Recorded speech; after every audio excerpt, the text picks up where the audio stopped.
Well, the Makita generator is not going to get any further with this carburetor. No matter how many times I've tried disassembling it and tuning it and cleaning it, I keep ending up with the same results. It runs really poorly and ends up flooding out.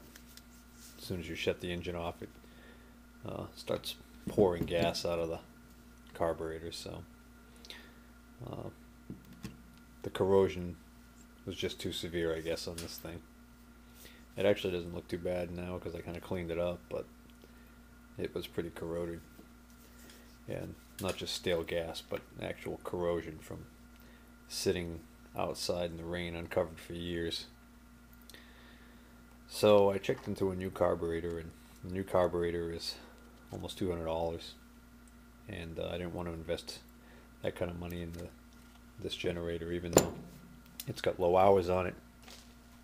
Cosmetically, it just looks like a real pig because it's been abused as far as being left outside.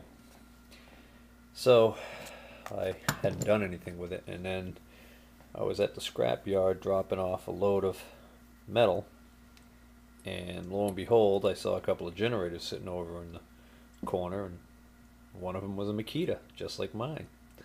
Only it was a model 3000 something, which makes me think it was probably a smaller wattage unit. But the motor looked very similar, and the carburetor looked real similar, even down to the air cleaner here. The choke attachment on the top looked the same. So got the guy to let me take it off for 20 bucks. So I took it, and then when I got it back home, I realized, well, when I compared it to the other one, there are quite a few differences. First, I thought that they would be too big of a problem to overcome. The first thing I noticed was that the fuel actually comes in. Let's see, the fuel line comes in on the left side of the old original carburetor, and it comes in, flip this around, comes in on the right side over here on this carburetor. And the actual carburetor bodies are almost identical. If you look, here's where the fuel line attaches here on this carburetor. And if I hold this carburetor the same way, you'll see there's actually almost what looks like a place where they could have had the fuel line go in. So this body is identical for both carburetors, other than depending on what application they're using it for, they treat it differently.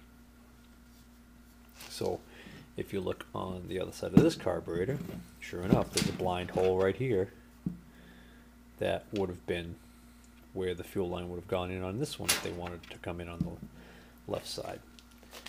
Well, my fuel line on that generator, the way it comes down, goes all the way down to the very low point to the petcock, and then where fuel shut off, and then comes back up, means that all I have to do is put a longer piece of fuel line on there, and I can easily reroute it to make it hook up to this particular carburetor. So that's not going to be an issue.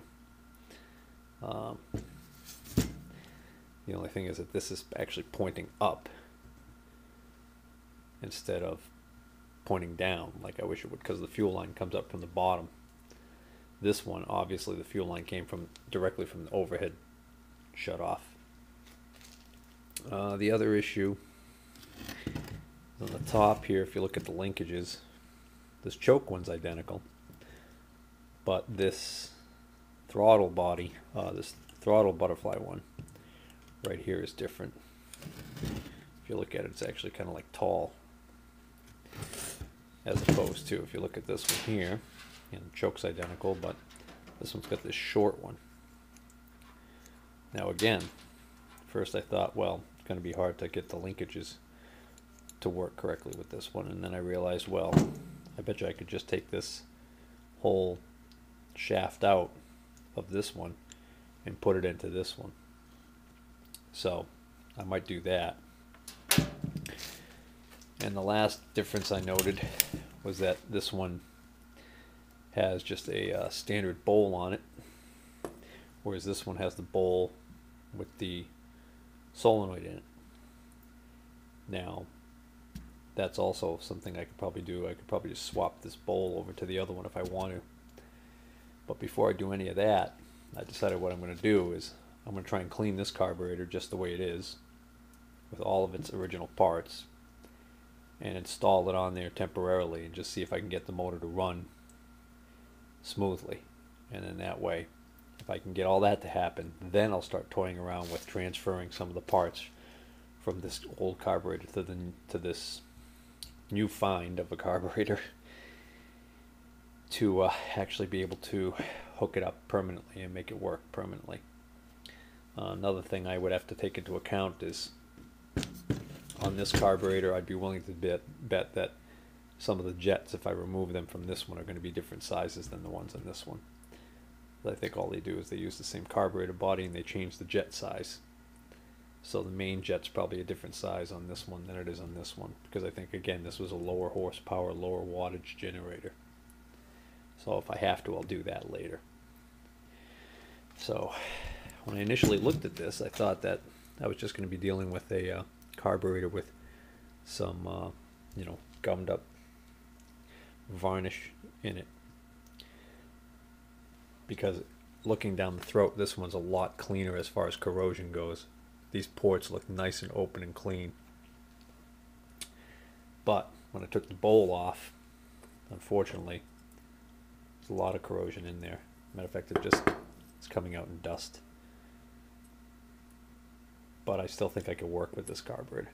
So what I'm going to do tonight is I'm going to disassemble this carburetor, and I'm going to soak it overnight in carburetor cleaner.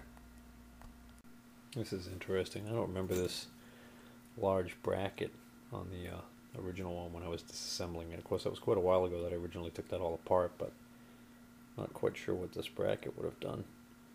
Got a hole right here. Not sure what that lines up with. Has nothing to do with the choke. It's something else. Well,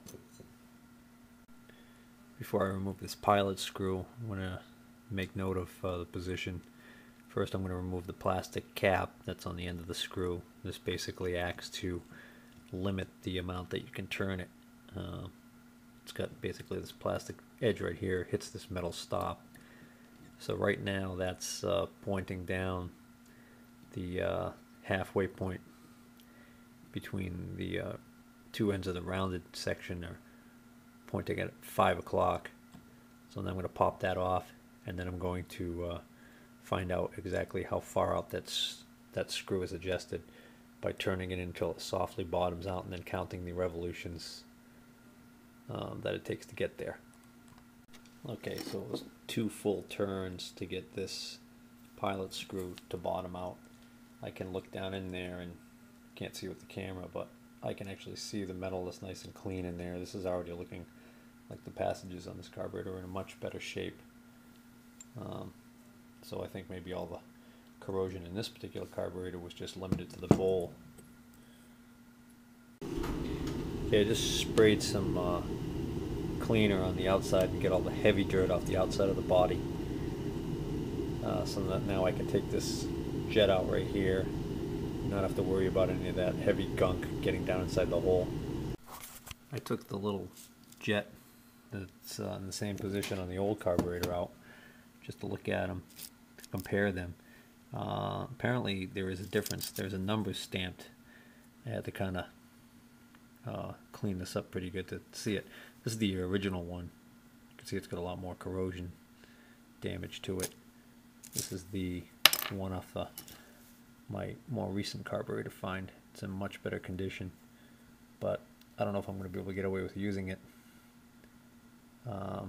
because it's got a completely different number stamped on it. It looks like it's a 4.5 on this one, and this one almost looks like it's a 42.5, which I don't know, kind of makes me think maybe I'm not getting the whole numbers. Maybe some of that number is rubbed off. But holding them up side by side under magnification and looking at them, I can't see a difference, but chances are the size of that orifice is different on each one, and it's probably such a small amount that you can't see it. Just in case it makes a difference, this pin is being driven out.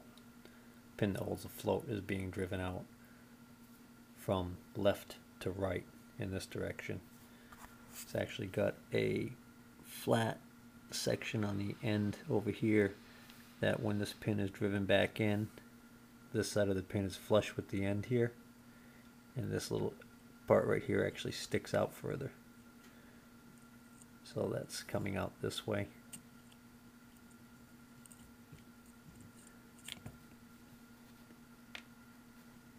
And that's with the carburetor facing up and the fuel inlet to the left.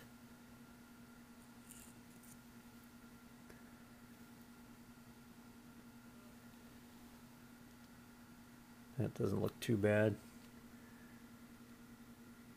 Seat doesn't look too bad also. So I've got some penetrant down this hole here because that main jet turned a little bit and then got stuck. But judging from the amount of corrosion I see in the threads on the end here, I'm not that surprised. This is an interesting little opening right here.